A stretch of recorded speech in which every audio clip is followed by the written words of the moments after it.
ചെറിയ കുഞ്ഞുങ്ങളിപ്പോൾ ടോയ്സ് ആയിട്ട് ഉപയോഗിക്കുന്ന ഫോണാണ്.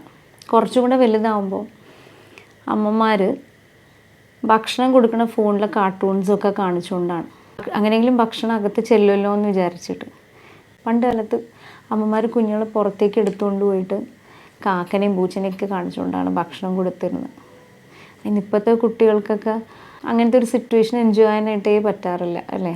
ഫോണാണ് ആശ്രയം. 75% കനേഡിയൻസിന് അധികം ഉറക്കമൊന്നും കിട്ടാറില്ല. ഈ ഫോണിൻ്റെ അമിതമായ ഉപയോഗം ഉള്ളതുകൊണ്ടാണ്.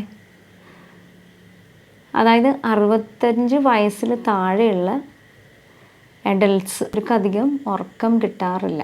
7 മണിക്കൂറിൽ താഴെയാണ് ഉറക്കം കിട്ടുന്നത്. ചെറിയ കുട്ടികൾക്ക് ഇപ്പോൾ വെക്കേഷൻ സമയമാണെങ്കിലും അവർക്കൊക്കെ എന്തോ ഒരു ആക്ടിവിറ്റീസാണ് നമുക്ക് കൊടുക്കാൻ പറ്റണത്. Colouring, painting, sand craft, salt craft. അതായത് സോൾട്ട്, ഉപ്പിൽ പല കളേഴ്സും ആഡ് ചെയ്ത് മിക്സ് ചെയ്തിട്ട് അത് ആർട്ടിസ്റ്റിക്കായിട്ട് ഡെക്കറേറ്റ് ചെയ്യാൻ പറ്റുന്നതാണ് ഈ സോൾട്ട് ക്രാഫ്റ്റ് എന്ന് പറയുന്നത്.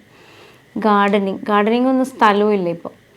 അപ്പോൾ എന്ത് ചെയ്യും, വീട്ടിൽ തന്നെ 1-2 ചട്ടിയൊക്കെ വെച്ചിട്ട് അവരെ എൻ്റർടൈൻ ചെയ്യിപ്പിക്കുക. കൂടുതലും ഫിസിക്കൽ ആക്ടിവിറ്റീസാണ് കുട്ടികളെ ചെയ്യിപ്പിക്കേണ്ടത്. നമ്മൾ പകൽ മുഴുവനും ഫിസിക്കൽ ആക്ടിവിറ്റീസ് ചെയ്യിപ്പിക്കണം എന്നാണ്. എന്നാലേ രാത്രി നന്നായിട്ട് ഉറക്കം കിട്ടുള്ളൂ അവർക്ക്.